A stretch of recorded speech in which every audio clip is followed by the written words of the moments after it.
Welcome to Republic Open Mic, and I'm Rakshita. Today we have a very, very special guest for this insightful conversation for our podcast. I have with me Miss Sanjana Bhajanka, who is a barrister, India's first certified baby planner, and an entrepreneur, and now she has written a wonderful book on parenting called Parenting Unplugged. And it's also, if I just read out the entire title, is Parenting Unplugged, the hilarious evolution of raising kids. So we're going to have many interesting, insights as to how hilarious can be. I think we all, when it comes to parenting, it's all about stress, but I think she's given a humor touch to it. So welcome to the podcast, Ms. Bhajanka. Thank you, And Rakshita. you're a mother of two. And with this book, what really inspires you to delve into this subject? So first, thank you for having me here today and talking about my book, Parenting Unplugged. I remember when I started writing the book, I wanted to give gyan per se, right? I wanted to, talk about motherhood and the struggles. But when I sat to write the first chapter, I realized let's throw that in the bin and let's write a funny book on parenting. Because there are enough books in the market that are going to give you gyan and get you more stressed out. But there are not that many in the market that you can sit with a cup of coffee or a glass of wine for 2 hours and laugh your heart out. And after every chapter, say, oh, me too, this has happened with me already. So that was the intention of writing this book. It's my love letter to every parent out there. Okay. Just to calm them down, just to make them realize that parenting doesn't have to be all stress. It can be a fun moment, it can be laughter. In the middle of all the chaos, humor is your best friend. Right. So that's why I wrote this book, and everyone who's read it has said that they finished it in 2 hours and they had a great time reading it and they laughed through it. And they were very happy, they unburdened their heart for a few hours. So that was the point of writing this book. And that's why it's called Unplugged. Yes. And I want you to be unplugged here. Messy chaos of parenting, your daily life, which no one talks about, because either you're talking about all, like Instagram only has the good stuff going out there, right? Nobody ever talks about the messy stuff. So your mistakes, and you don't have to make them serious. You can, make them fun as well. Think about them as, oh, that was so funny, Of course, I made a mistake, but it's fine. It doesn't have to be all serious. Yeah. So hence the book for every parent out there who just wants a 2-hour me time laugh to themselves. So is it still more of a guide, Parenting 101, or would you say it's a collection of stories from your own life, some moments? So it's a lot of my own personal experience with my children, I have 2 kids. So a lot of it is my personal experiences, some mistakes that I've made, some you can laugh about and even remember it 10 years later and still laugh about it. And it's more of that, it's a very light book. It's a feel-good factor. So it's not a lot of information, but it's a lot more from my personal experiences. I introduced you the many hats that you wear, and you still found the time to do it. I mean, to write this book, how many hours did you spend, and how did you really manage this? So firstly, thank you for the great introduction. Barrister, having said that, that part of my life was left years back when I came back from the UK, and when I became a mom, I decided I wanted to help out other moms, especially in the journey to motherhood during their pregnancy, because that's the one time they're very overwhelmed, the first, second, third trimester, and the fourth that nobody talks about, which is after you have the baby, which is also a very important trimester. So my entire point of studying this course, the baby planner course, was to help out pregnant moms in their during the journey of pregnancy to motherhood and beyond. When I started helping moms, I don't know when, I went into a lot of parenting content as well. I started writing a lot about parenting, modern parenting, conscious parenting, mindful parenting, and somehow that in itself became another journey, And hence the book, because when I'm doing so much on parenting, I said, why not have something that can reach a lot more people, right? And they can actually read about it, instead of just seeing and reading content online.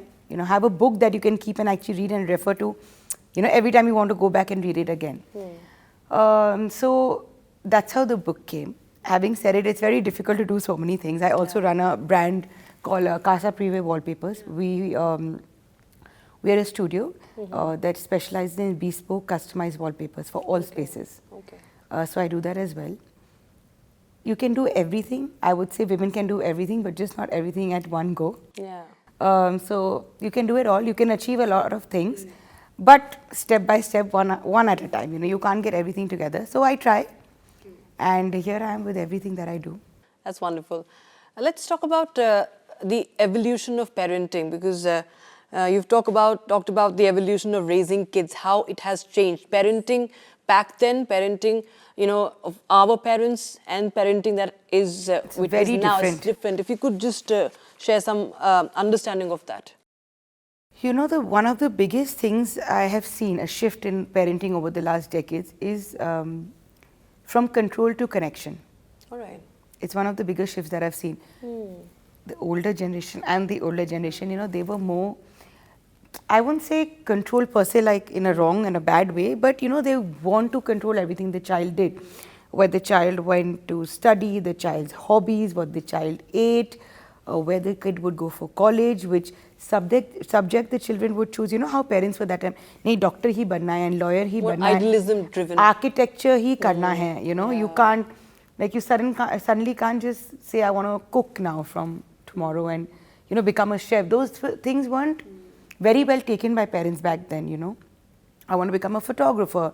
Having said these careers are doing fabulously these days, right? Because children got a chance to explore, you know, finally explore out of that white box of ki ye 3-4 mein hi you have to do something.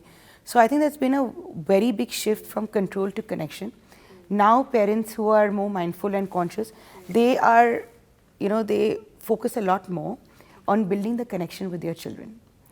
And I think it's very, very important, because true connection is when your child is open enough with you to discuss whatever they want to, even if it's a failure, even if it's a mistake. So I encourage my children all the time that I don't care what mistake you've made, big, small. You might think it's not okay, you might feel I will get angry. That is all secondary. You have to come and discuss it with me. That is the kind of connection I want from them. So there's one more shift that I feel, it's not per se about time, that parents didn't have time. Our parents also didn't have time. In fact, you know, back then moms would be home most of the time. But I feel that when your children talk to you, you have to really connect with them, because they might be saying something in your mind must be really small. Oh, she's just saying this to me. But in their head, they are giving you a big piece of their day, you know. And when you actually pay attention, like how I would talk to you, or how you're listening to me now, when you pay attention to the kids, small things, you know, that's when later on they come and discuss the bigger issues with you. Because when they know that my parents are going to listen to me, even if I'm telling them silly things, and they will listen with full focus, they know that they can come up to you with the bigger things later on in life. And that is the connection which I strive to, you know, build with my children. And that is also one of the biggest shifts that I've seen over the past few decades in parenting.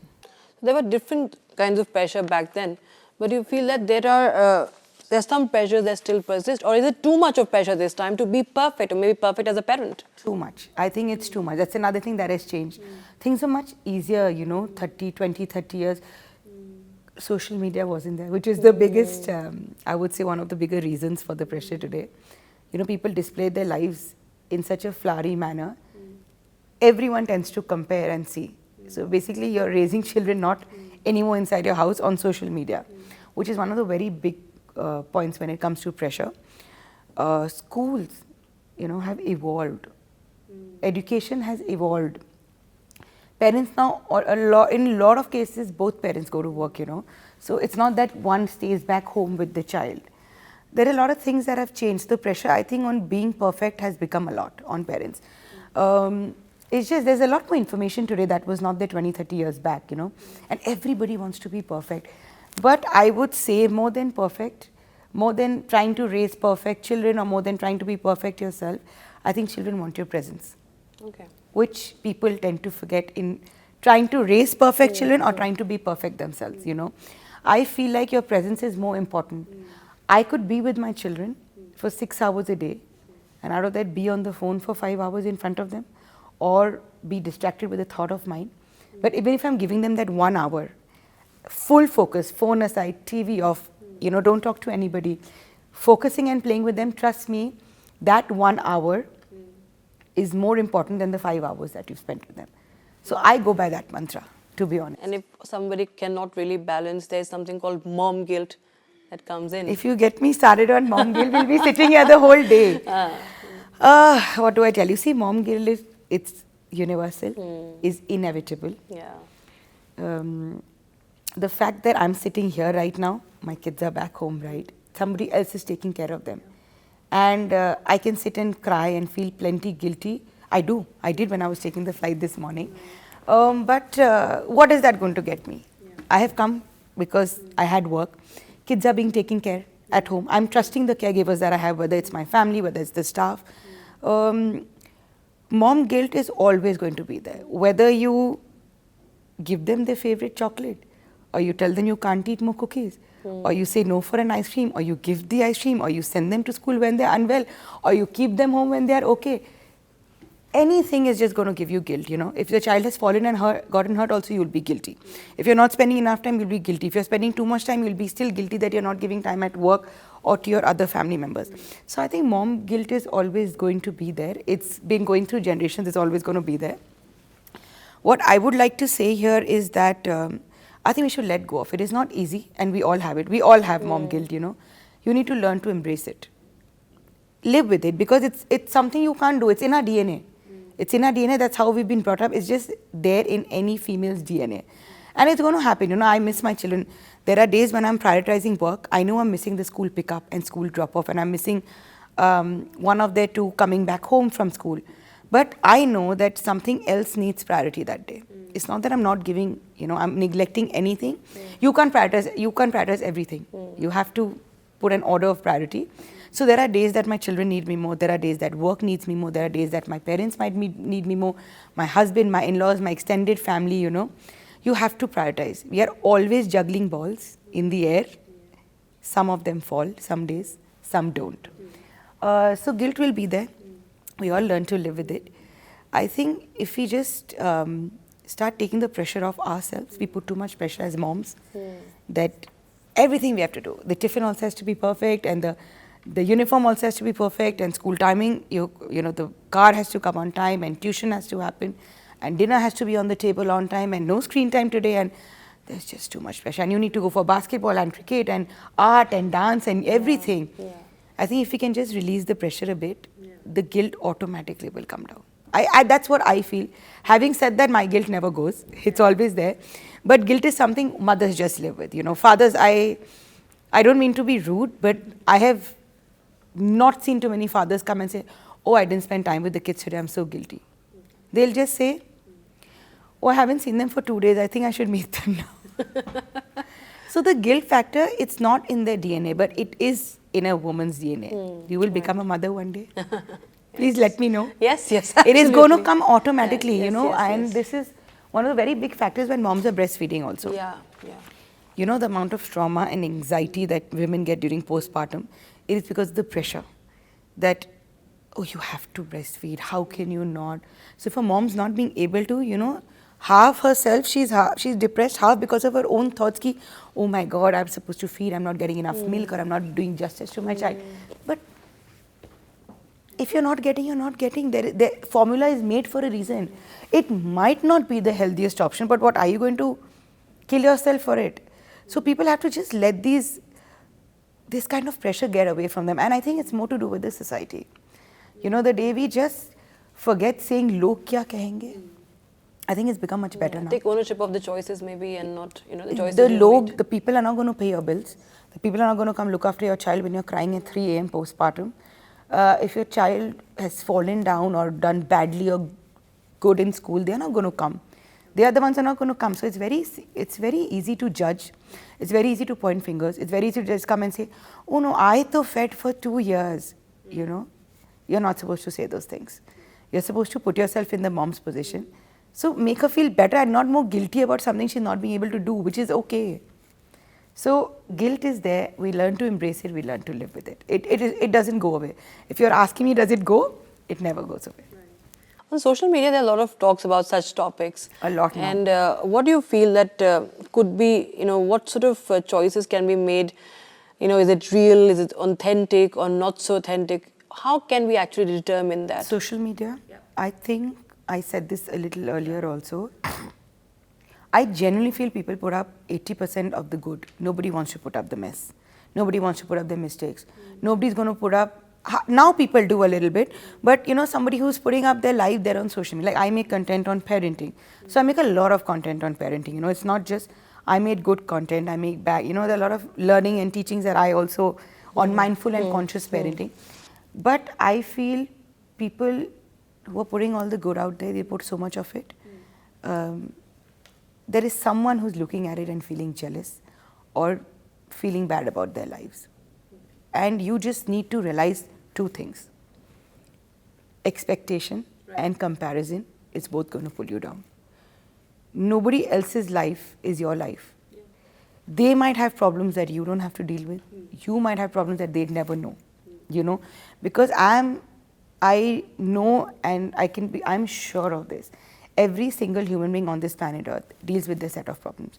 Your problems are just different from mine, and mine are different from the third person's. So if you're going to compare your life to somebody else on social media, it's not fair to you or them. You're not leading their life. You don't know what their life is about. They're just showing you 50% of their life. They're not showing you maybe a broken marriage or a child's health or a parent who's lost their parent recently. They might not show you those things about their life, right? So don't compare. Please, guys, don't compare your lives to anybody's life on social media. Because everybody comes with their own set of problems. Everybody comes with their own set of happiness, and everybody's life is different. So you might be comparing an apple and an orange. It's not going to help, right? It's not that you're comparing two apples. And please don't expect that, her life is like that, mine should be like that. That is going to be your biggest downfall. It is going to make you, the moment I compare my life to somebody else, I am going to find fault in my own life. I don't know the faults in that person's life. That person might have 100 more faults than me. But I will sit and focus on, acha, mera ye nahi hua, and I don't have this and I don't have that. And that all comes from comparison and expectations.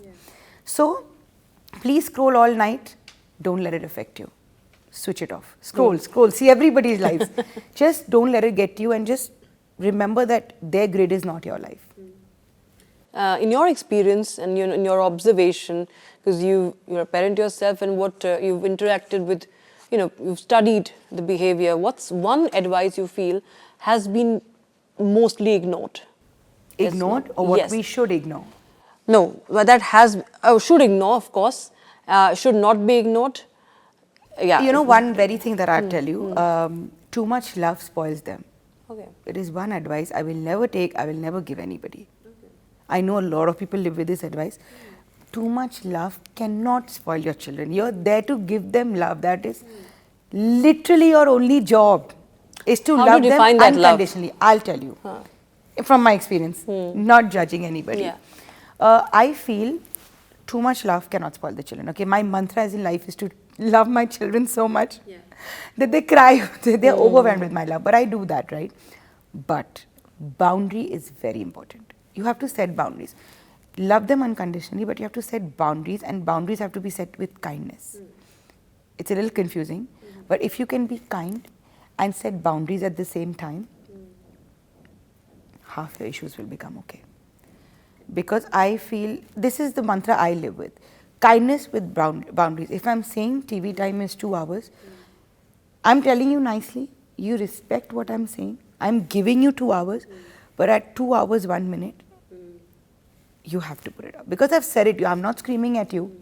I am not forcing you in any way. I'm giving you your freedom, but it comes with a line, right? Because you're of a certain age, and I know. At 18, I can't tell my children, oh, you can only watch TV for 2 hours. I know I need to set boundaries now. Boundaries with screen time, with meals, with sleep timings. I'm very particular. I tend to set boundaries with these things. A decent amount of boundaries. I don't have to stand on their heads at 8:30 and say, oh, I'm going to scream now if you don't. I do scream. Every mother screams. I do scream also. But I set boundaries. I do them with kindness, which is very important. You need to be kind when you're setting boundaries. You can't be one of those Hitlers setting boundaries. They are not going to listen. And always, guys, always keep the communication channel open with your children. They should know that, I had read a saying that said, instead of your children saying, oh shit, I made a mistake, what to do? I can't call mom and dad, they'll get angry. Your children should say, oh, I made a mistake, I should call mom, dad, they'll know what to do. I had read this somewhere. And I live with this saying. I live with a lot of sayings, but this is one of them that I thought every parent should hear. Your child should, when you've made a mistake, say a teenager today has gone out to party at night. And say she's snuck out of the house and gone, let's say at 15, 16. And she's uncomfortable. She hid with, she lied to her parents and she went and she's now not uncomfortable. Even after her parents telling her not to go, she went to a party, peer pressure, whatever. And she was uncomfortable there. She should not feel like, even though she knows her parents might get angry if she calls them up, she should call them and say, please come pick me up. I'm not feeling comfortable. Sorry, I sneaked out. Can you please come fetch me from wherever I am? And at that minute, instead of screaming, if the parents just quietly go pick her up, get her home safe. The word is safe, right? Say whatever you have to next day. Emotional safety is important. It has to be there. You have to know that it's a trust. Is the trust. Even if I'm making a mistake, I know I can go to my parents and they will not scream at me or shout at me or do it a little later. Throw me out of the house or lose their mind. First, we'll come up with a solution together. Always. Always first talk to your children. Just make sure the lines of communications are always open. Okay. Communication. That's what I try to do. Right. All right. So that was a lot of serious things. You'll just try to lighten up like your book. Yeah. Yeah. There's a lot of humor in your book. And but as you started out by saying, it's not just some guide. It's not a guide. But what really goes in, when you bring out that humor, and why was it important to focus on that sort of a style? So the word name says it all. Parenting Unplugged. I want moms to unplug themselves from all the pressure. There are very few mothers, I feel now, of course, with work and the house and the children, we all are busy. We all have a lot of things to do in the day. If you can just take out even 15 minutes to unplug with your children or without them, go out, have a drink, go with your husband for a movie, just go for a long drive, go have tea in one of the smaller shops, those dhabas we call it. Just unplug with or without your children. The whole deal is to put the pressure off you. And when you're with your children for those even 15 minutes, just behave like you're 2 or you're 3 or you're 4 or you're 5. Forget you're the parent and forget you're the adult. Just do this for me and you see what a difference it's going to make for you and your children. Was there a moment like that actually we have a lot of them. Somewhere inspired you to put in those sort of... We do, because I have a lot of them. There are certain days okay, so this is something very embarrassing, which I don't know if I should say it. I was scrolling through Instagram one day. This is a very small, it's not in my book, but I just you can be unplugged here. Yeah, I'm being unplugged. I was scrolling through Instagram and there's a shark costume that came. Okay. A furry shark costume for 2,500. I remembered very clearly.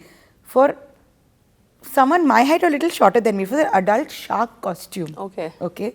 It was very lame. And my first thought was I should buy it, wear it and jump in front of my children. Okay. And I did it. Okay. I ordered it. Okay. It came. After that, I could never wear the clothes I was wearing inside because they all had fur on. But that is the kind of, this is deep unplugging, but that's the kind of fun I'm wanting moms to have, Right.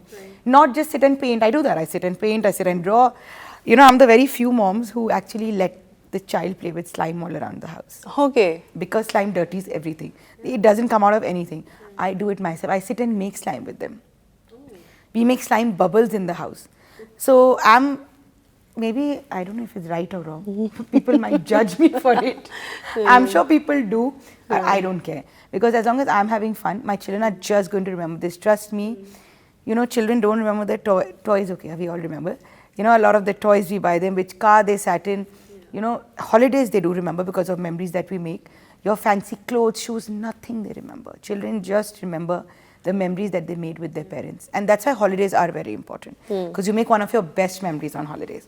So I do stuff like this. I order these stupid things, and I just wore the costume. I could barely fit or breathe in it. And I just started, I jumped in front of my kids, and I don't know what, like a snake, I crawled on the floor, and now my daughter does it. Oh, okay. She's 8, she does it. That's the kind of fun I'm talking about.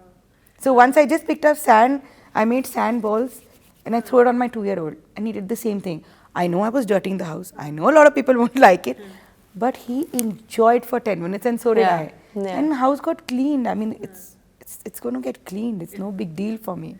This one is not in your book, but there must None be of these some are in of my them. book.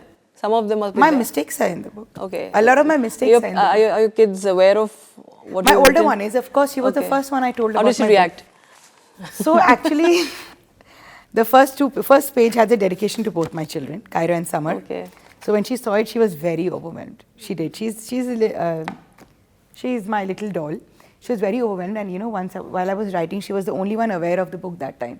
So she saw me writing one funny moment about her brother.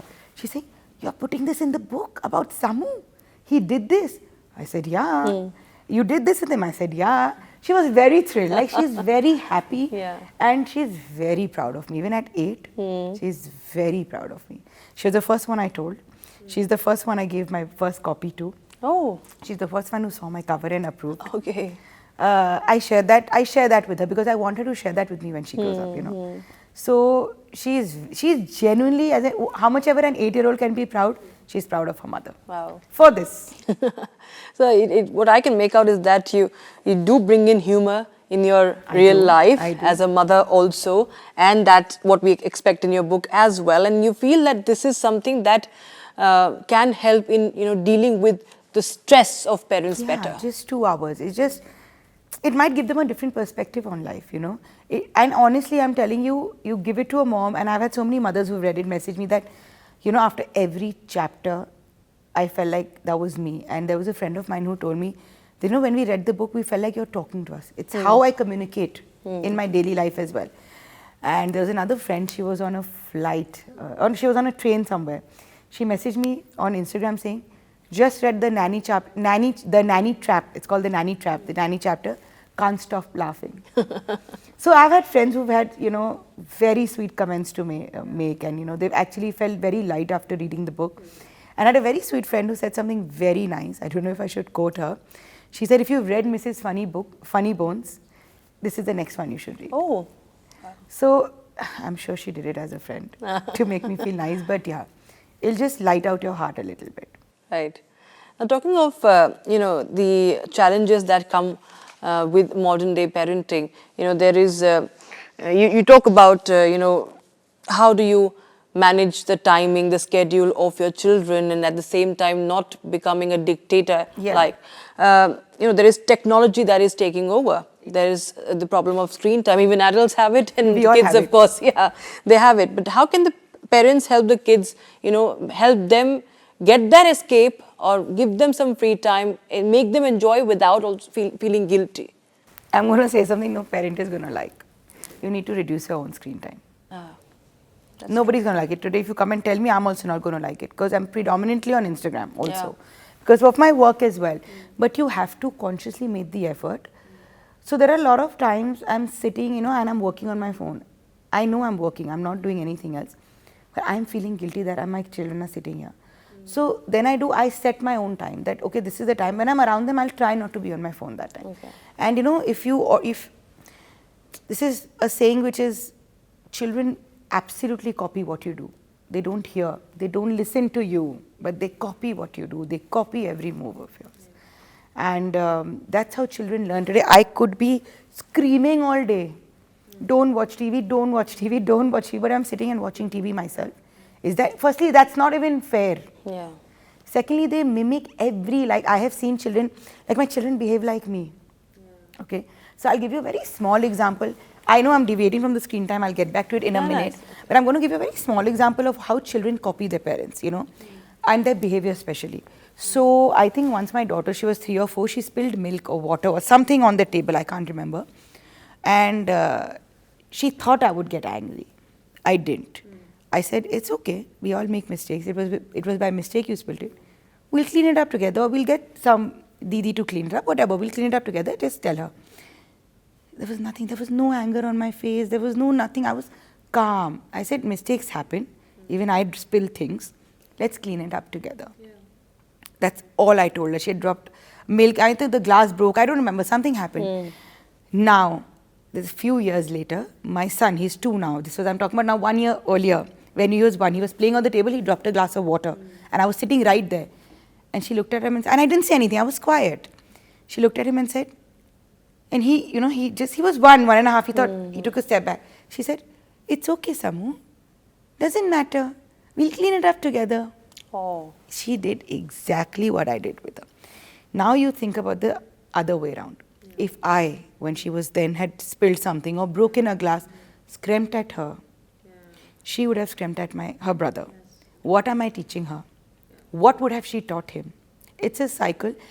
And parents have to understand children learn from all your, how you behave, how you talk, how you react to situations. It's subconscious also. It's subconscious, how you react.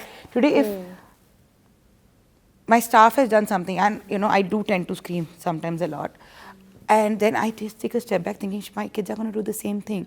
They have to. So your kindness, your reaction to situations, your kids pick up and they're going to do exactly that. So be very mindful of how you're reacting. So I'm coming back to screen time now.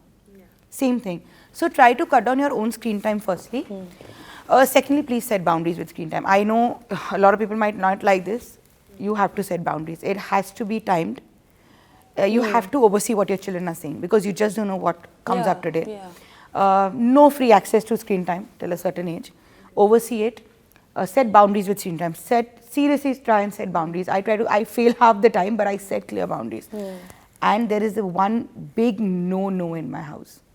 I didn't no screens on the table. Unless you're unwell or it's a Sunday lunch. If at all you take permission from me. I have had my nannies call me up when I was in London to ask if she can watch because they know I'm very particular about screen time during food especially. I give my daughters Friday, Saturday, Sunday, please watch. Monday to Thursday, avoid. School days, Friday, Saturday, Sunday, watch your TV. Or enjoy your life. But not during meals. I'm just not okay. I don't know why I'm just not okay. You know, there's so many times I go to restaurants and again, people might not like what I'm going to say. I'm seeing a big family there. There are 3 children. I'm not talking about India only. I'm talking about abroad, everywhere that I've traveled or in this city, this country, anywhere. 3 children, 3 iPads are on. 2 children, 2 phones are on. And I know, I get it. It is very difficult to feed children. You know, I struggle. There are days I just say, forget it. Don't give them the meal. You struggle. And I have done that with my daughter. I've learned from my mistake. You know, she used to watch the screen and eat for the first couple of years. And I totally put a stop when she was 3. Until date, she's not allowed. Again, I said, unless you're on a holiday or unless they're not well, which is different. It's a total no-no for me. Or not on the dining table and not when we're out for a meal. You can watch it after you finish your meal if you want to watch an episode or you're done, you know, adults are talking. If you don't have something else to do. Not during, you know, not when the food is going down your throat. I'm just not okay. And I do set my boundaries in these things. That's actually important because we've actually observed this. I've seen it in my family, you know, with my niece and many people. Like, this is sort of an addiction. This is another topic altogether. Yeah, no, it's an addiction for us also. But as you said, that one needs to set an example. But themselves. It is an addiction, you know. One of these doctors' reels I was seeing yesterday. He said it. He said it's an addiction. It's like how you have drugs. Yeah, it is. You know, your brain feels happy when you're on a certain type of drug. And there's no end to it. You want it. Why do you want to have that drug again? Yeah. Because of that feeling that it gives you. You know, addiction to screen is exactly the same thing. Your brain works in the same way as you would have had drugs. So I am a little particular about this. Yes. So this is, I think you have elaborated on your rules around screen timing. And, you know, there's a lot of comparison also when parents indulge in at times when they, suppose you are saying certain things right now, they will watch more content, they watch, you know, stuff on YouTube, on Instagram. You have to monitor and they tend to compare their lives as well. So what do you have to say on that when they start thinking that this is a particular way of living and what am I doing? Like I said it some time back, you can't compare your life to anybody else. You can't, you know, their life is totally different. You don't know 90% of their lives. What is going on in their house, what's going on in their bedroom. You know, like, it's a very small example. Any couple today, in public, you could give them the best couple award, but what goes on inside their house, their room, they're fighting, not fighting, they might not talk to each other, they might have no relationship, they might just be living under roof for the children, for their parents, they might be getting a divorce, you don't know. You cannot compare and judge your life, you know. And sometimes I feel like if people actually get to know what's going wrong, they'll actually sit back and think, oh, I'm happy where I am. People don't do that. People don't do that. If you really want to compare, go compare the bad parts of somebody else's life also. Go compare the parts that are not on social media, you know, and then you'll realize that you might actually sit and think, I'm so lucky and I'm so happy. Grateful. I'm so grateful. Yeah. So just guys, stop comparing. No two people are in the same shoe. You know, you've been you are a baby planner professional, first certified baby planner in the country, and you're a mom yourself. So what has been your lessons of, you know, what you understand? What has all this, you know, professionally and, you know, being a mother, what lessons have you learned? Being a mom I'm telling you as a mom now, being a mom has taught me two things. One is that I didn't know this kind of love exists. And second is patience. You have to have a lot of patience to deal with tantrums. Because again, like I have a topic, one chapter in my book on tantrums. And I have a chapter on comparison also. Okay. Where mom compares children. Yeah. Which we're not touching upon today, but I do have a chapter. The comparison trap. It's just called the comparison. Where moms tend to compare children. But then that's another topic altogether. You asked me about, sorry. About how, you know, as a professional baby planner and being a mother yourself. I'm saying as a mom, two things that I've learned. One is that I didn't know you could love like this, you know, especially when I had my first. And second is patience, because children teach you a lot of patience. Again, coming back to the first question you asked me, what has changed over the years? This one thing I'll top on is children have tantrums. And earlier now, we would say, stop crying, chup ho jao. How can you cry in public? Behave yourself. You know, thappad laga do. And boys don't cry. Yeah. These boys don't cry. I don't know where it's come from. It has to stop. Okay? Everyone is allowed to cry. Everyone is allowed to show their emotions. That's how you build emotionally intelligent children. You know? That's how the EQ of a child becomes better, is when you let them express, you teach them different emotions, you don't shush away their emotions, you let them talk it out, you let them express it, you let them express it. If they can't cry and they can't talk, let them express it via drawing, via music. Make a corner in the house that this should be your calm down corner. Okay? And how you talk to your children, especially during a tantrum, or in general also, becomes the inner voice, which again parents need to realize today, which our older generation didn't even know. And you can't blame them because you didn't know. The things were not, that kind of research was not done then. If you tell your child you're not good enough, entire life your child is going to think they are not good enough. Because that becomes the inner voice. For the first 10-15 years, what you tell your children, it becomes the inner voice. So you have to be very careful about what you're saying. When you're having a tantrum, please don't say, stop crying in public. Boys don't cry. How can we cry? What is there to cry? Itta chota baat pe who cries? You know what, you should just calm down, let them express their emotions, and then say very calmly, I can see you're upset. I think you didn't like something. How about we talk about it together or deal with it together? Or we'll figure it out together. This is the way you have to deal with this, because you can't use the olden ways of shutting down a tantrum or talking to a child. You can't talk negative. Like, there's a very cute saying that when you're talking to your kids, teddy bears also, not soft toys, talk to them in a very positive manner. So the child is hearing that you're saying good things. So that becomes the child's inner voice. You know, that becomes the child, and the child starts believing they are that good. So there is no,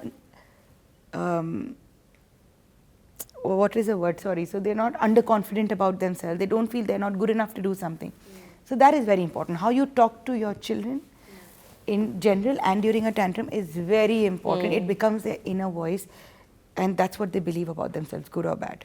I think it's changing because when I go back to my school, teachers come and they talk about what's, they've observed changes that, and, a teacher would be like, how I scolded you back then, how I hit you with that scale. You can't do it today. And today, these children, they call up their parents and they bring them to school.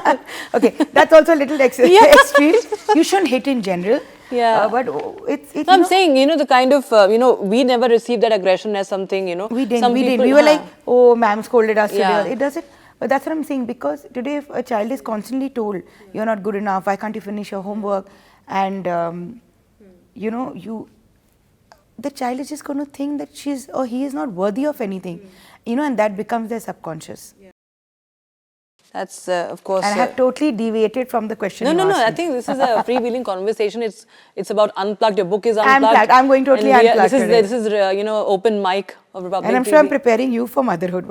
Absolutely. No, I'm actually, these are the things that I've actually observed in real life. And people don't sit and give it a thought. Yeah, these are examples that have come to the fore. And at times, I also compare the way my mother has dealt with me, and when I say, suppose my sister, the way she deals with her kid now, and I'm like, मुझे तो इतना सुनाते थे सब लोग, और she's getting a free run for what? Like, I feel jealous at times, but it's great that there is awareness now. But it's awareness. It's good. You're just, because you know what, you're also as a parent, you're raising the next generation. Yes. You want them to be kind, compassionate, and you're trying to raise leaders also of tomorrow, right? Yes. They need to learn how to deal with mistakes as well. Yes. Be resilient. So I'm trying to do my best as every other mother out there. Yes. And you're also now, you have your NGO, Live Strong Foundation. We do a little bit for cancer children. Yeah. This is Live Strong, and you have a design venture also, as you mentioned earlier, Yes, Casa Privé. It's my little baby as of now. After the book. And how do your babies see all of this juggling? Oh, they love it. They come to office with me all the time when they're free. Yeah. And so it's, when I found a gap in the market for kids' wallpapers, I wanted to bring this in, so it's totally customized, bespoke. And when we started doing kids and it was appreciated, we started doing all spaces now because there was a demand. And so we're now full-fledged wallpaper company. We can dress up your home as you like. We do embroidered wallpapers also. So, and I love that too. So, I'm happy doing that. So, kids are actually watching you juggle so many roles. Yeah, and I think it's very good because, first, for my daughter, she should know it's normal, when she grows up. It's no one allowing you. That's just your right to do what you want to do and work if you want to work, right? And it's also for my son because he's going to get a life partner eventually. And I don't think it's right how boys were earlier. I don't think it's his right, or he can't put, he can't dictate what she wants to do or what's not. It's also going to be her life and what she wants to do. And it should be normal for him that women are working and they don't have to only handle the house, right? The house is a mess half the time, by the way. Because, like a very small thing, how people go a bit crazy with Diwali Safai. Yeah. I didn't have time to do it this time. I'm being very honest. I could be judged by the whole country. I did very little bit just 2 days before Diwali because I wasn't home much. I was traveling a lot, and when I was home or I was at work, when I was home, I decided to give that time to my children over cleaning my house, right? I have enough staff to clean the house. They do the cleaning every day. But the proper cleaning, I have to get into it, right? And I decided the priority was to chill with my children because they didn't have school for 2 weeks and take them on a holiday, and the cleaning could just take a back seat. And a lot of moms are not going to be okay with not getting the house deep clean. I am, because my priority was to spend time with my kids while they were home. So that's one of the other things that, you have to prioritize what you do. So I prioritize my things, and I love design. No, I don't design. I love meeting clients. I love dressing up people's homes, especially kids. Right. So what is one myth or the biggest myth you would say about motherhood that you would like to break? Biggest myth about motherhood? There is one. I don't know if it's a myth, but I feel like moms have been taught that the entire life should go in sacrificing.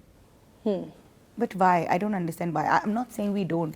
We all do it, and it's not only moms. And that's where that mom guilt comes from. Yeah, but every parent sacrifices for their children, right? That's just how it's it. And you're not asking me to do it. I want to do it. I want to Say if I have to go for a lunch and my kids are home, I don't want to go for the lunch. I want to spend time with them, but that is my choice, right? And I am sacrificing that, that word sacrificing. It's not, I want to do it for my children. They are my children. I'm not doing it for somebody else's children. But that term sacrifice, ki nahi, you have to leave everything and sit home. Arey, who has said this? Who has made these rules? That you have to leave your whole life and sit and wake up your children and feed them and drop them to school and pick them up from school. And why? But why? I don't understand why.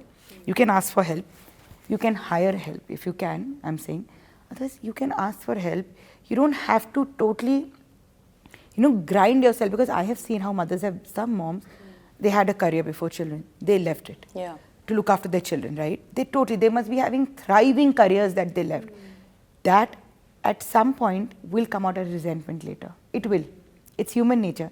Today, if you leave a thriving business or a thriving, say you are an anchor today, and you're doing really well, and you're getting to the next level in life, and you have children, you have to take a break. See, we all take our breaks, right? You have to take a break, and you want to get back, and that guilt that you can't, and then you can't get back full time because your children are small.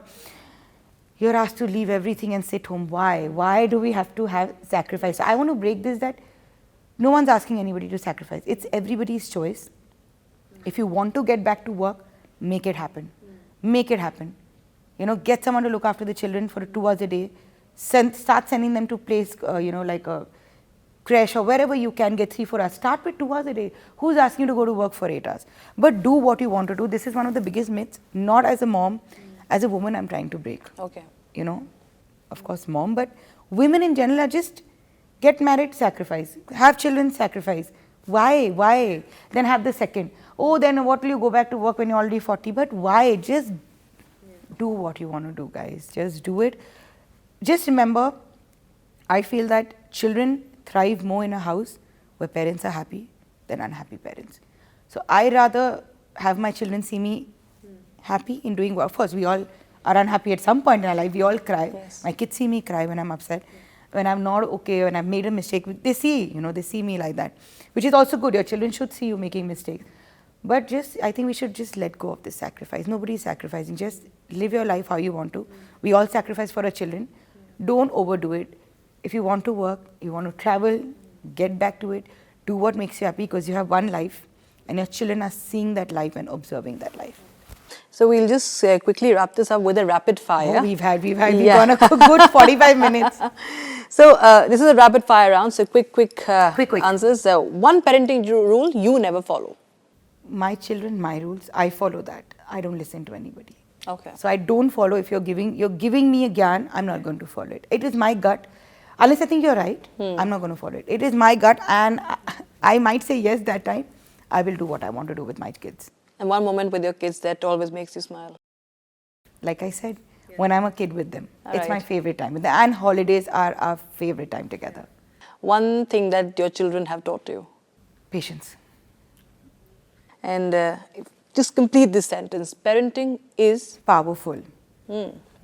Powerful. I think patience also. Yeah, I think but parenting is powerful because you are raising the next generation. Yeah.